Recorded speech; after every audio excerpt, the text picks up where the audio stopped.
عدالتیں کمزور کو طاقتور سے پروٹیکٹ کرنے کے لیے بنتی ہیں. یہ پلیز آپ نے بڑی امپورٹنٹ چیز سمجھنی ہے. اس لیے ہمارے دین میں اللہ قرآن میں اتنا ایمفسائز کرتا ہے انصاف کے اوپر. ابن خلدون جو کہ ماڈرن ہسٹری کے باپ سمجھے جاتے ہیں, ایک بہت بڑا ایک ذہن تھا ماڈرن ہسٹری کا. ابن خلدون اپنی زندگی کا تھیسس لکھتا ہے. وہ ابن خلدون کہتا ہے کہ جو جتنی میری سٹڈی ہے قرآن کی اور اسلام کی, تو اللہ نے انصاف کو صرف انسان کو دنیا میں صرف ایک وجہ سے بھیجا کہ میری زمین پہ انصاف قائم کرو. سو یہ جو جب آپ ان چوروں اور لٹیروں اور قاتلوں کے خلاف جب آپ ان کے خلاف کھڑے ہوتے ہیں تو یاد رکھیں یہ پولیٹکس سے اوپر چلی جاتی ہے بات, یا پھر اللہ کی رائے حق پہ چل رہے ہیں آپ, وہ راستے پہ جو آپ نماز میں مانگتے ہیں آپ اس راستے پہ چل رہے ہیں. اور یہ اس وقت قوم کے لیے سب سے امپورٹنٹ ٹائم ہے. ہم ان لوگوں کو شکست دے گئے, پاکستان اوپر چلا جائے گا انشاءاللہ. اور اگر ہم کامیاب نہ ہوئے تو یہ جو جنگ لڑنی پڑے گی یہ پھر آپ کے بچوں کو لڑنی پڑے گی, کیونکہ جنگ یہ لڑنی پڑے گی کبھی نہ کبھی ان چوروں کے ساتھ.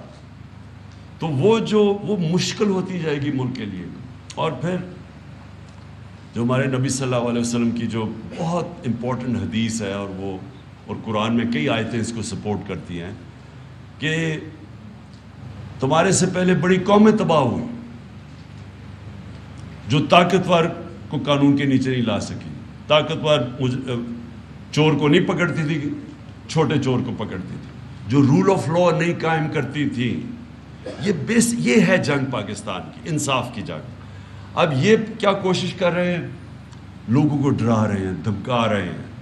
وہ پھر ثناء اللہ کا پھر کوئی اسٹیٹمنٹ آئی ہے کہ میں تمہیں یہ کر دوں گا, میں وہ کر دوں گا. ڈرا رہے ہیں لوگوں کو, خوف. جو یہ کیا کرتے ہیں, یہ جو ظالم لوگ ہوتے ہیں, ایک چیز یاد رکھنا, سب سے بزدل ظالم آدمی ہوتا ہے, ہمیشہ ظالم بزدل ہوتا ہے. یہ جو ثناء اللہ ہے اور یہ جو شہباز شریف ہے جو کرائم منسٹر ہے, اس کا یاد رکھیں کہ اس کے اوپر ایک ہیومن رائٹس کی رپورٹ ہے. اس نے 97 اور 98 میں جب چیف منسٹر تھا, اس نے سب سے زیادہ لوگ پولیس مقابلے میں مروائے تھے. ایک عابد باکسر ہے, اس نے ٹی وی پہ آ کے اسٹیٹمنٹ دیا کہ اس نے کیسے اس کے ذریعے لوگ مروائے تھے. تو یہ وہ ظالم لوگ ہیں, یہ بھی ہے. اور یہ دوسرا جو ثناء اللہ ہے, اس کے اوپر تو خیر اپنی ان کی پارٹی کا منسٹر کہتا ہے کہ اس نے 22 قتل کیے ہوئے ہیں. تو اس طرح کی چور اوپر آ کے بیٹھ گئے مجرم لوگ, اور ان کی کوشش ہے آپ کو ڈرا دیں. تو وہ جو سارا کیا تھا انہوں نے ڈرامہ, وہ جو پولیس کے ذریعے ظلم کیا, آپ نے تو خیر تصویریں بھی دیکھی ہوں گی, آپ نے تو کھینچی بھی ہوں گی, کور کیا ہوگا, کس طرح انہوں نے فیملیز نکلی ہوئی تھی, عورتیں تھے, بچے تھے, ان کے اوپر جو انہوں نے شیلنگ کی. اور وہ چھوڑیں, شیلنگ تو ایک طرف ہے, ہمیں جو کلیکشن آئی ہے شیلز کی, وہ ایک ایسے شیلز کیے تھے وہ صرف دہشت گرد کے خلاف استعمال کرتے ہیں, وہ لوگوں کے اوپر انہوں نے استعمال کیا. کیا ان کی کوشش ہے کہ کسی طرح پبلک ڈر کے سہم کے بیٹھ جائے, تاکہ یہ چور پھر سے جو 30 سال یہ دو خاندان حکومت کرتے رہے. یاد رکھیں پاکستان کے 62 سالوں کے اندر 30 سال فوج نے حکومت کی ہے اور 30 سال ان دو خاندانوں نے کی ہے. اب یہ پھر آ گئے ہیں, اور ان کی کوشش یہ ہے کہ آپ کو ڈرا دھمکا کے اور پھر اوپر بیٹھ جائیں. تو میں جب لوگوں کو ایک چیز بتاتا ہوں کہ یہ بڑا ایک عظیم نعرہ تھا جس کے اوپر یہ ملک بنا تھا, ہندوستان کے مسلمانوں نے بھی پاکستان کو ووٹ دی تھی پتہ ہوتے ہوئے کہ وہ پاکستان کا حصہ نہیں بنیں گے. تو وہ جو نعرہ تھا نا کہ پاکستان کا مطلب کیا, لا الہ الا اللہ, لا الہ الا اللہ, آپ یاد رکھیں وہ صرف یہ نہیں کہ آپ مٹی کے بت کی پوجا نہ کریں, یہ سب بت ہیں. یہ خوف کا بت سب سے بڑا بت ہے, پیسے کا بت ہے کہ جی, اور خوف کے بت کی بھی کہ جی میں ذلیل نہ ہو جاؤں, مجھے کوئی مار نہ دے, مجھے کوئی میری رسک نہ لے لے, میری نوکری نہ چلی جائے. اسی لیے اللہ نے یہ 3 چیزیں اپنے ہاتھ میں رکھی ہیں. زندگی موت بھی اس کے ہاتھ میں ہے, عزت ذلت بھی اور رزق بھی.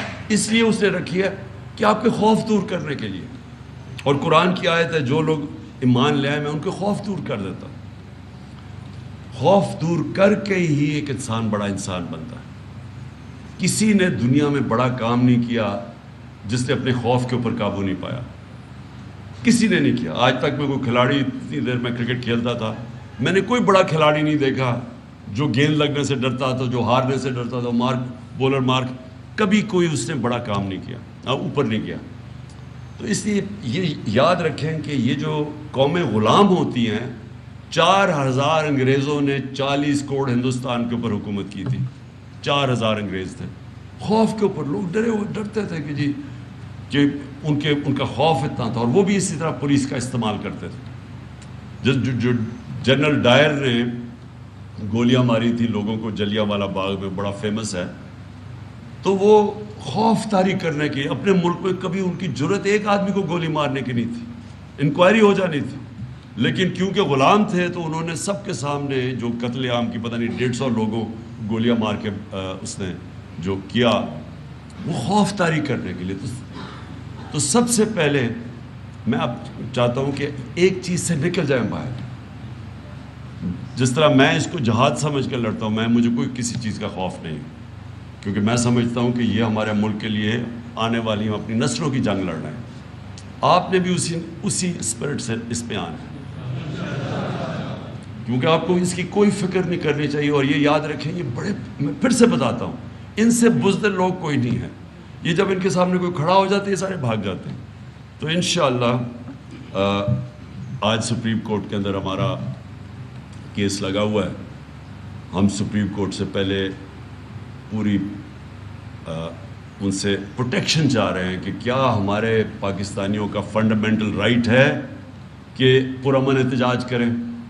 اب سپریم کورٹ سے یہ بیسک سوال ہے. اور کیا اس طرح کے مجرموں کو آپ اجازت دے سکتے ہیں کہ یہ آپ عورتیں بچے دیکھیں اور ان کے اوپر شیلنگ کریں, اور پتہ نہیں 35,000 شیل مارے انہوں نے, لوگوں کے گھروں میں گھس گئے رات کو, ان کی عورتیں نہ چادر نہ چار دیواری کی پرواہ, جو انہوں نے حرکتیں کی ہیں پنجاب کے اندر, اور جو پنجاب پولیس کا استعمال کیا ہے, غلط استعمال کیا. تو ہم سپریم کورٹ سے رولنگ لے رہے ہیں, اور اس کے بعد جیسی ان کا فیصلہ آتا ہے اس کے بعد میں اناؤنس کروں گا, پھر ہم نکلیں گے انشاءاللہ.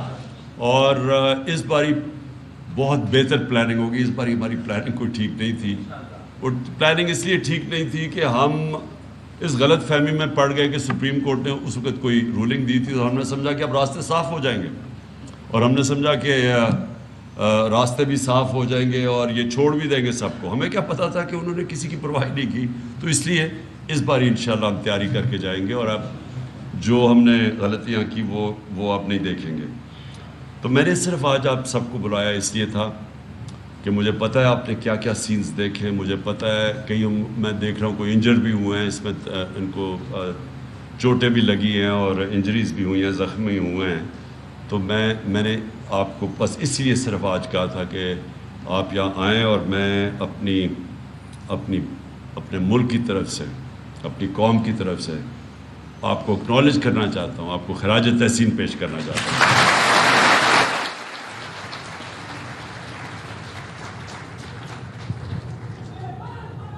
پشاور میں chairman P T I Imran Khan social media conference سے خطاب کر رہے تھے. ان کی جانب سے کہا گیا کہ 30 سال سے جرم کرنے والے آج مسلط کر دیے گئے ہیں. جس طرح ظلم کر کے لوگوں پر شیلنگ کی گئی, یہ جنرل ڈائر کر سکتا تھا. انہوں نے کہا کہ شہباز شریف اور رانا ثناءاللہ نے ماڈل ٹاؤن میں 14 لوگوں کو قتل کرایا. ماڈل ٹاؤن میں جب 14 قتل ہوئے تو ان کو اس وقت جیلوں میں ڈالنا چاہیے. لا انفورسمنٹ ایجنسی اپنے لوگوں پر ایسا ظلم نہیں کرتی.